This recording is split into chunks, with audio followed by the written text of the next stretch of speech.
안 후보가 상당히 많이 빠졌습니다. 여기 보시면은 4월 10일입니다. 이때 전후해서 여러분 많이 기억하실 겁니다. 뒤집혔다거나 오차범위라든가 바로 이 시점인데 리얼미터 조사에서는 처음부터 끝까지 한 번도 뒤집힌 적은 없어요.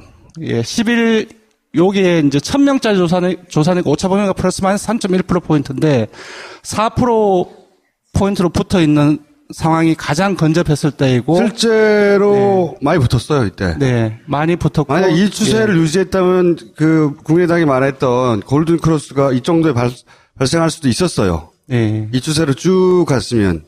근데 이후에 오늘까지 12일 연속 빠졌습니다. 그리고 홍 후보를 잠시 보셔야 되는데 이쪽을 한번 보세요. 점점 더 오르고 있습니다. 오늘 일간은 13.1%까지 나왔고요. 그리고 월수 집계를 내보니 그래도 13%까지 올랐습니다. 홍 후보하고 안 후보의 지지층은 상당히 많이 겹칩니다. 보수층을 중심으로 해서 많이 겹치는데 일종의 제로섬적인 관계가 있기 때문에 오르면 빠지게 되어 있습니다. 아까 정의당 나오셨는데 오늘 8.2%까지 올랐습니다. 그리고 유 후보 같은 경우도 여기서 보시면 거의 2, 3%였는데 계속 오르면서 오늘은 5%를 넘어섰고 주중 집계로도 각각 7.5%, 5.4%를 기록하고 있습니다. 전반적으로 봤을 때 문 후보가 대세론을 계속 유지를 하고 있고 오히려 이쪽과 이쪽에 골든 크로스가 발생할 수도 있다. 네, 그렇습니다. 바램 아니에요, 바램? 아니 근데 실제 선거 1, 2주 마지막 판에 원래 한쪽으로 네. 몰리게 돼 있단 말이죠. 예, 지금 보시면은 예전에는 바른정당에서는 유 후보가 아니라 안 후보가 1위를 하고 있거나 그리고 정의당 지지층 내에서는 심 후보가 아니라 문 후보가 1위를 하고 있었어요. 근데 이제는 각각의 정당 지지층의 자기 후보로 쫓아가고 있는 상황입니다. 다 1위를 지금 다 하고 있는데 뭐냐 하면은 지금 홍 후보 같은 경우는 보수층을 자신의 핵심 지지층을 계속 결집시켜 나가고 있는 과정이고 반면에 안 후보 같은 경우는 제가 봤을 때는 반등의 기제가 사실상 찾기가 쉽지 않은 상황인 것 같아요. 그래서 이러한 측면들을 감안을 해보면 주 후반 그리고 주 초반에는 지금 10%포인트 정도 10%도 안 나죠. 오늘 기준으로 하면. 그러니까 9%인데 1000명 기준으로 해서 오차범위가 플러스 마이너스 3.1%니까 6.2%포인트 안에 들어가면은 서로 지지율이 같다라고 봐야 되는데 제 예상으로는 빠르면은 이번 주 후반 그리고 늦으면은 다음 주 초에 아마 오차범위 안으로 접어들지 않을까 그렇게 예상이 됩니다. 이게 홍준표 후보의 전략이 아주 단순하거든요. 국민의 절반을 버리는 거예요. 쳐다보진 않아요. 그리고 오로지 자기 지지층만 정확하게 때리는 거예요. 그런 때 쓰는 방식으로 갈라치기를 계속 합니다. 갈라치기. 기종 노조. 이것도 갈라치기고, 노무현, 군 가산점, 그 다음에 사형제, 동성애, 전부 다 갈라쳐가지고, 갈라쳐서 이쪽으로 모일 표를 계속 긁어모으려고 하는 철저한 계산하에 움직이고 있고, 그 외에 발언 안 해요. 아예.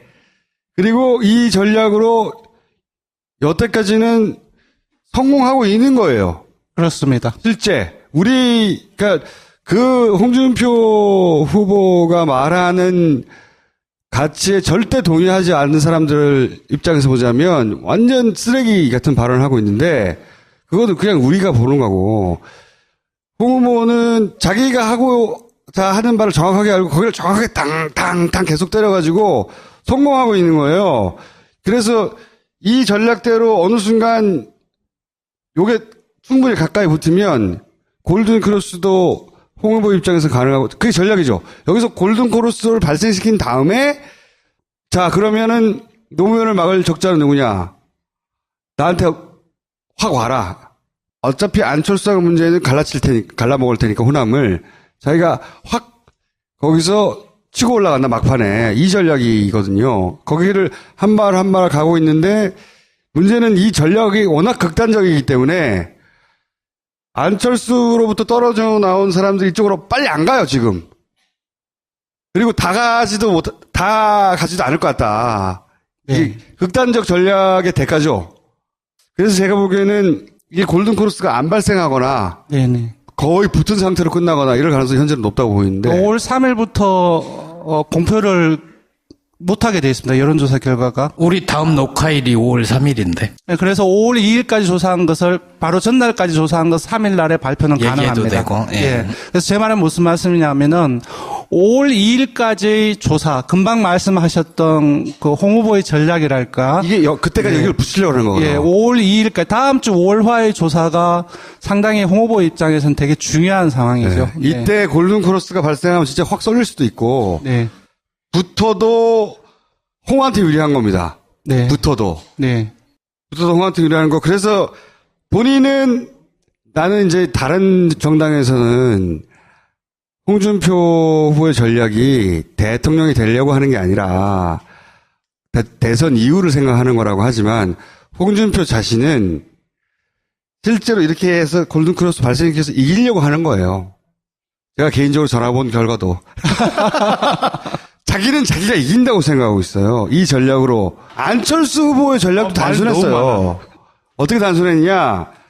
반문재인 정서는 강력하다. 첫째. 두 번째, 그걸 받아갈 보수 후보가 없다. 너무 간단해. 그래서 움츠리고 있다가 민주당 경선 끝날 즈음에 반문재인 전선 내 적자가 나라고 확. 게다가 이제 보수 미디어 전체가 도와주는. 그래서 실제로 올라갔잖아, 이렇게. 올라갔잖아. 굉장히 심플한 전략이었고 여기서 성공할 수도 있었어요. 과거에 박근혜가 받던 수준의 전폭적인 지지를 받았기 때문에 서포트를 받았기 때문에 근데 두 가지가 망쳤어요. 하나는 홍준표. 홍준표가 철저하게 국민 절반을 버리고 꾸준히 자기 표를 긁어갈 수 있을 거라고 생각 못했어. 또 하나는 뭐냐면 안철수 자신이에요. 저는 안철수 캠프도 안철수 후보가 대선 토론에서 그렇게까지 망가져 내릴 줄은 상상을 못했을 거라고 봐요. 그렇기 때문에 여기서 반전의 기회는 딱 하나밖에 없어요. 안철수가 안철수 아닌 사람이 되는 것. 뭐 나머지 두 번 토론에서 안철수 아닌 사람이 될 정도로 안철수 아닌데 이거밖에 없는데 그게 가능하겠는가. 그러니까 아까 4월 10일이 38.2%로 최고치를 찍었을 때입니다. 안 후보가. 그리고 25일이 어제 일간이었는데 한번 보십시오. 다 떨어졌어요. 다 떨어졌는데 중요한 지점이 뭐냐면 TK였어요. 그러니까 정당 후보가 확정될 때가 4월 4일이었는데 그 이후에 그 주간에 계속 치고 오르면서 즉 안지사 쪽에 붙어있던 지지층이라든지 일부 이재명 후보 지지층이라든지 심지어 보수층에 그쪽에 가지 않았던 자유한국당 지지층마저도 계속 그 4월 20일자에서는 계속 불리고 있었던 상황이었고 절반을 먹어서 그때 TK에서 거의 50%를 치고 있었던 상황이죠. 그리고 호남 같은 경우도 그 이전에는 저희 리얼미터 주간 집계 기준으로 해서 저렇게 붙었던 적이 한 번도 없었습니다. 그러니까 46대 45로 오히려 1%포인트 앞섰던 상황이었거든요. 4월 10일 상황이. 근데 2주가 흘렀습니다. 거의 2주가 흘렀는데 TK에서 완전히 빠졌어요. 홍 후보가 한 두 배 정도 상승했고 그리고 문 후보가 살짝 올라서 지금은 그러니까 25일 기준으로는 문 후보가 1위를 한 상황이었어요.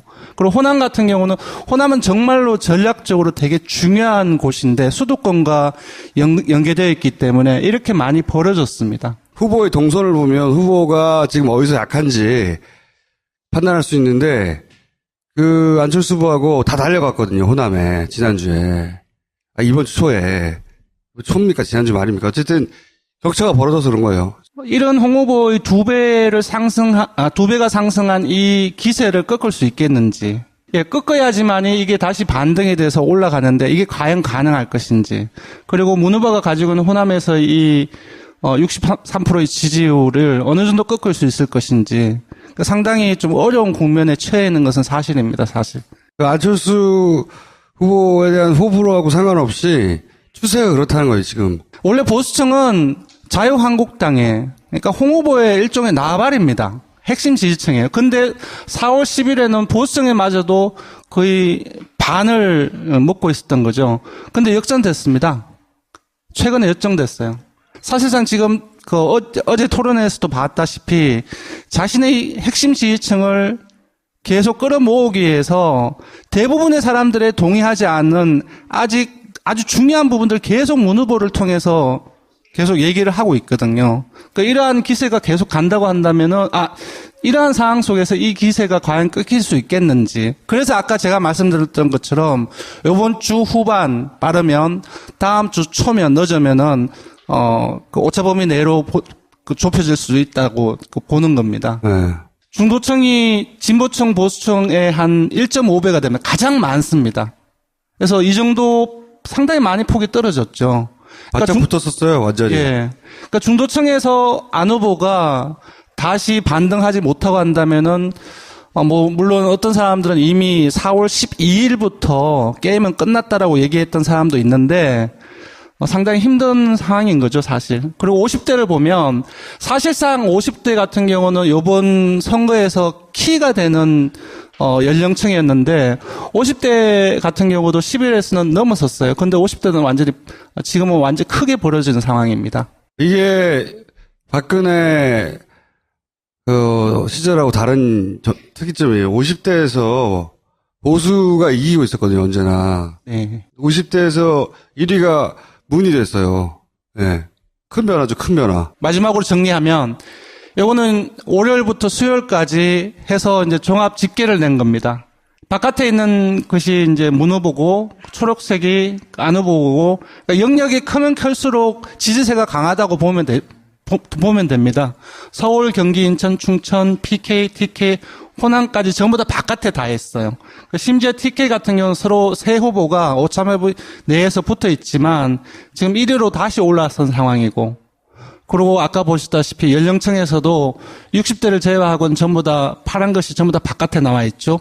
그리고 보수층, 이념 성향별로 봐서도 중도를 포함해서 진보, 그리고 보수층 같은 경우는 이렇게 홍 후보가 1위로 올랐었고, 지금 오늘까지의 현황은 이런 상황입니다. 일단은 가장 큰 변화는 홍준표의 급상승세 보수에서 급상승세와 안철수의 급하락.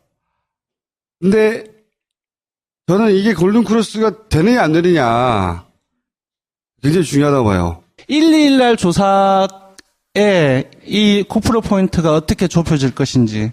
그야말로 이제 김총수님 말씀처럼 과연 이제 골든크로스가 홍 후보의 입장에서 골든크로스가 나올 것인지. 이때 골든크로스가 예. 발생하면 사실은 문 후보 측에서는 긴장해야 돼요. 제가 한 달 전쯤 얘기했던 것 같은데, 안철수 후보보다 나는 홍준표가 이 보수를 결집시키는 모멘트를 만들면 그러니까 전통적인 구도로 가는 거거든요.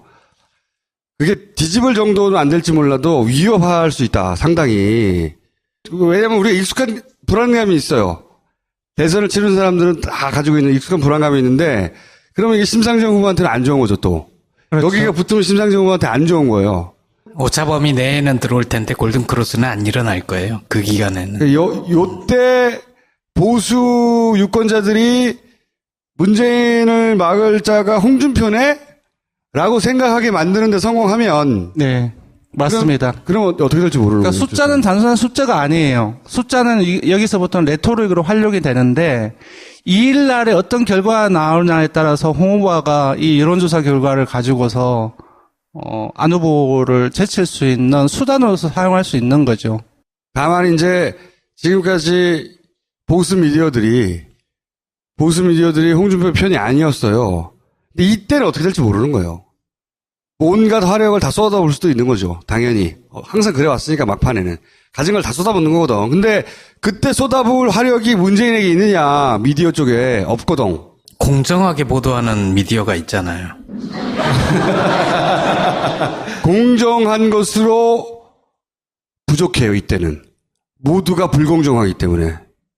일리 있는 말씀이네요. 네. 절대적으로 불공정하게 싸우기 때문에 한겨레가 공정한 것만으로는 불공정한 거예요. 한겨레한테 조선일보처럼 되라고 할 수는 없어요. 당연하죠. 당연한데 한겨레가 있잖아요로는 부족하다고. 한겨레는 그냥 그 자리에 항상 있거든요. 당장이 있는데 시민이 나서야 되나요? 여하간 그 위기는 오게 돼 있다. 오게 돼 있는데 얼마나 큰 위기가 될지는 모르죠. 그래서 요게 중요하다. 요 격차가. 그래서 어떤 의미에서는 안철수 후보를 응원해야 되는 겁니다. 이걸 유지하라고. 이게 얼마나 복잡한 방정식이에요. 이번 대선이. 그게 자기가 번 게 아니거든요. 자기가 번 게 아니니까 빠져나갈 때는 모래가 손에서 쫙 빠지듯이. 근데 자기가 번 게 아니어도 주머니에 들어왔기 때문에 지킬 수는 있었어요. 지금 시점에서는 문 후보의 입장에서는 또 다른 부분들이 중요하다고 생각해요. 정권 교체를 만약에 문 후보가 한다라고 가정을 한다면 지금 여소야대 국면이잖아요. 그 속에서 개혁이라든지 청산의 과제들을 제대로 수행할 수가 없는 거지요. 그래서 제 생각에는 그런 것 같아요. 여소야대 국면에서 새 대통령이 되었을 때 어디서 국정 동력을 찾을 것인가. 국회에서 찾을 수는 없고 여론에서 시민들로부터 찾을 수밖에 없다라고 생각해요. 그렇다고 한다면 문 후보의 입장에서는 승리가 목적이 아니라 과반을 넘는 것이 목적이 아닌가라고 생각이 들고 과반이 못 넘었을 때 또는 과반이 넘었을 때 여론을 시민들을 통한 개혁을 나설 수 있는지 없는지 그 숫자가 그렇게 중요하다. 문 후보 입장에서는 그 지지율이 그러니까 실제로 얻는 득표율이 이후에 국정하고도 크게 연관이 된다고 마지막 생각이 들고요. 순간이 되면 네. 여기서는 이제 문 후보 쪽 캠프에서는 절반을 넘겨달라고 하겠죠. 압도적으로 이기게 해달라고. 그것이 가진 호소력과 예를 들어서 정의당 쪽에서 우리가 필요하다 이런 호소력이 부딪힐 거고 여기서는 골든 크로스는 발생했다 이미 이겼고 나밖에 없다 이렇게 나갈 것이고 사실 그 유승민 후보는 따뜻한 보수가 컨셉이었잖아요. 기본 컨셉이었는데 경제적 관점에서 따뜻한 보수의 정책 많았거든요. 근데 고루한 안보만 계속 부각시키고 그리고 TV 토론에선 차가워 보여요. 정책 토론 경진대회에 나온 게 아니거든요. 사람이 너무 집요하다는 인상을 주면 이 중도 보수 성향의 사람들한테서는 모질고 편협하다 이런 인상을 줘요. 이 당의 문제이기도 해요. 왜냐하면 당이 적절하게 그걸 후보 자신은 몰라요. 어떻게 하는지. 적절하게 모니터링하면서 컨트롤 해주고 아까 정의당처럼 너무 많이 나가면 안 된다. 컨트롤도 하고 해줘야 되는데 당의 서포트를 못 받고 있다는 증거예요. 이게. 자기가 하던 패턴 그대로 하나도 변함없이 계속 하거든요. 모니터링을 안 해주는 거야. 안철수 후보의 하강 곡선의 기울기의 추세는 앞으로 계속되는. 일단은 조금 말씀 조심해야 돼요. 지금 법정 다툼 중이잖아. 네.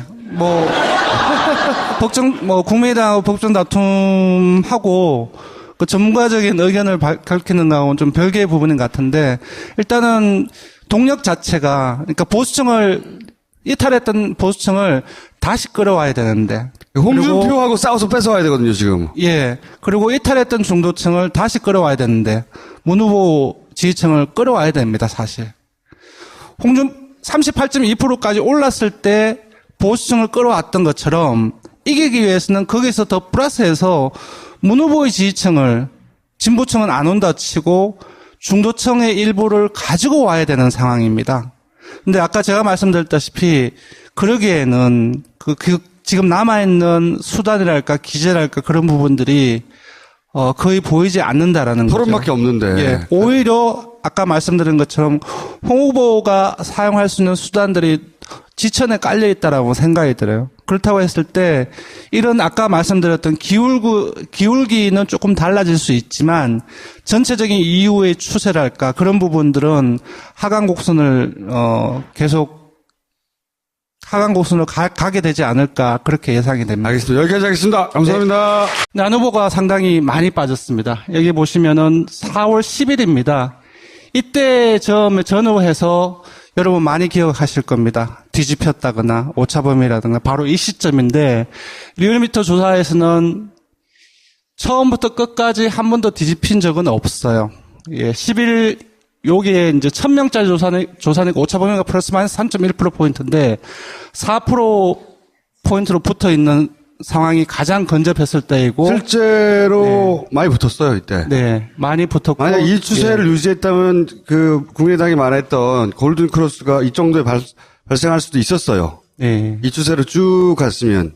근데 이후에 오늘까지 12일 연속 빠졌습니다. 그리고 홍 후보를 잠시 보셔야 되는데 이쪽을 한번 보세요. 점점 더 오르고 있습니다. 오늘 일간은 13.1%까지 나왔고요. 그리고 월수 집계를 내보니 그래도 13%까지 올랐습니다. 홍 후보하고 안 후보의 지지층은 상당히 많이 겹칩니다. 보수층을 중심으로 해서 많이 겹치는데 일종의 제로섬적인 관계가 있기 때문에 오르면 빠지게 되어 있습니다. 아까 정의당 나오셨는데 오늘 8.2%까지 올랐습니다.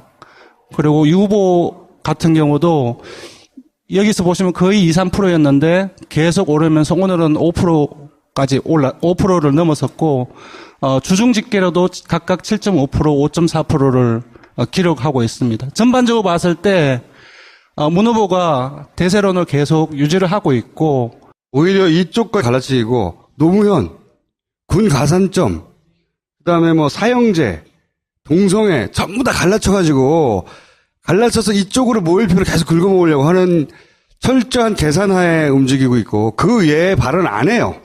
아예.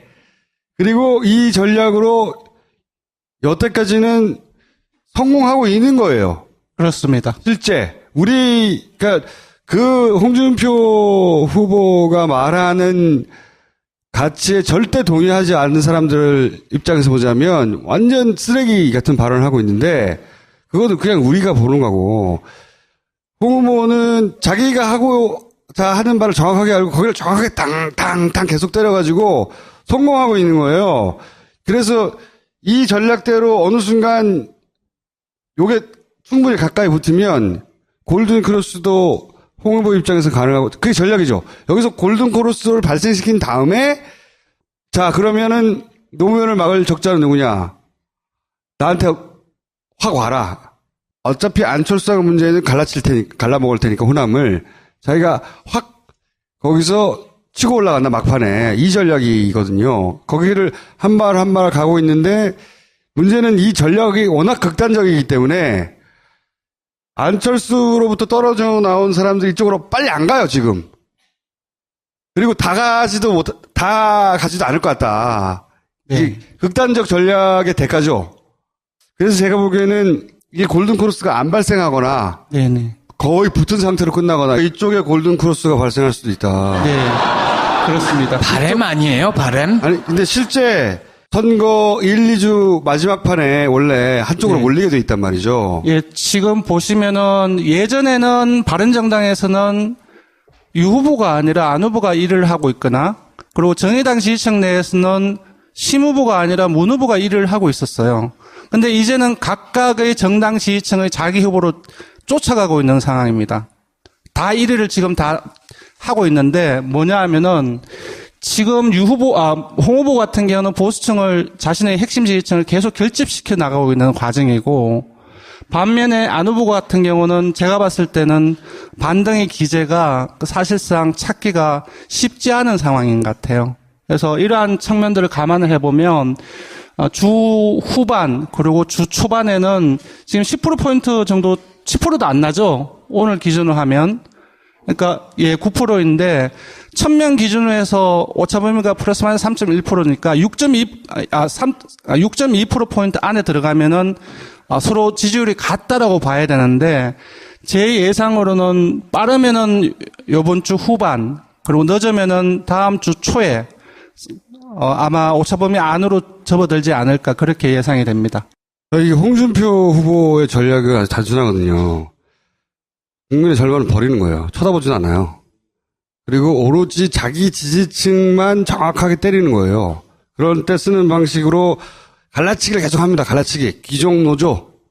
이것도 서포트를 받았기 때문에. 근데 두 가지가 망쳤어요. 하나는 홍준표. 홍준표가 철저하게 국민 절반을 버리고 꾸준히 자기 표를 긁어갈 수 있을 거라고 생각 못했어. 또 하나는 뭐냐면 안철수 자신이에요. 저는 안철수 캠프도 안철수 후보가 대선 토론에서 그렇게까지 망가져 내릴 줄은 상상 못했을 거라고 봐요. 그렇기 때문에 여기서 반전의 기회는 딱 하나밖에 없어요. 안철수가 안철수 아닌 사람이 되는 것. 뭐 나머지 두 번 토론에서 안철수 아닌 사람이 될 정도로 안철수 아닌데 이거밖에 없는데 그게 가능하겠는가. 그러니까 아까 4월 10일이 38.2%로 최고치를 찍었을 때입니다. 안 후보가. 그리고 25일이 어제 일간이었는데 한번 보십시오. 다 떨어졌어요. 다 떨어졌는데 중요한 지점이 뭐냐면 TK였어요. 그러니까 정당 후보가 확정될 때가 4월 4일이었는데 그 이후에 그 주간에 계속 치고 오르면서 즉 안지사 쪽에 붙어있던 지지층이라든지 일부 이재명 후보 지지층이라든지 심지어 보수층에 그쪽에 가지 않았던 자유한국당 지지층마저도 계속 그 4월 1주차에서는 계속 불리고 있었던 상황이었고 절반을 먹어서 예, TK. 그때 TK에서 거의 50%를 치고 있었던 상황이죠. 그리고 호남 같은 경우도 그 이전에는 저희 리얼미터 주간 집계 기준으로 해서 이럴 가능성이 현재는 높다고 보이는데 5월 3일부터 공표를 못하게 되어 있습니다. 여론조사 결과가. 우리 다음 녹화일이 5월 3일인데. 네, 그래서 5월 2일까지 조사한 것을 바로 전날까지 조사한 것 3일 날에 발표는 얘기해도 가능합니다. 되고, 예. 예. 그래서 제 말은 무슨 말씀이냐면은 5월 2일까지 조사, 금방 말씀하셨던 그 홍 후보의 전략이랄까. 이게 그때가 여기를 붙이려고 하는 거거든요. 예, 5월 2일까지 다음 주 5월화의 조사가 상당히 홍 후보 입장에서는 되게 중요한 상황이죠. 네. 이때 골든 크로스가 발생하면 진짜 확 쏠릴 수도 있고 네. 붙어도 홍한테 유리한 겁니다. 네. 붙어도 홍한테 유리한 거. 그래서 본인은 나는 이제 다른 정당에서는 홍준표 후보의 전략이 대통령이 되려고 하는 게 아니라 대선 이후를 생각하는 거라고 하지만 홍준표 자신은 실제로 이렇게 해서 골든크로스 발생시켜서 이기려고 하는 거예요. 제가 개인적으로 전화본 결과도. 자기는 자기가 이긴다고 생각하고 있어요. 이 전략으로. 안철수 후보의 전략도 단순했어요. 어떻게 단순했냐. 반문재인 정서는 강력하다. 첫째. 두 번째, 그걸 받아갈 보수 후보가 없다. 너무 간단해. 그래서 움츠리고 있다가 민주당 경선 끝날 즈음에 반문재인 전선의 적자가 나라고 확, 게다가 이제 보수 미디어 전체가 도와주는, 그래서 실제로 올라갔잖아, 이렇게. 올라갔잖아. 굉장히 심플한 전략이었고, 여기서 성공할 수도 있었어요. 과거에 박근혜가 받던 수준의 전폭적인 지지를 받았기 때문에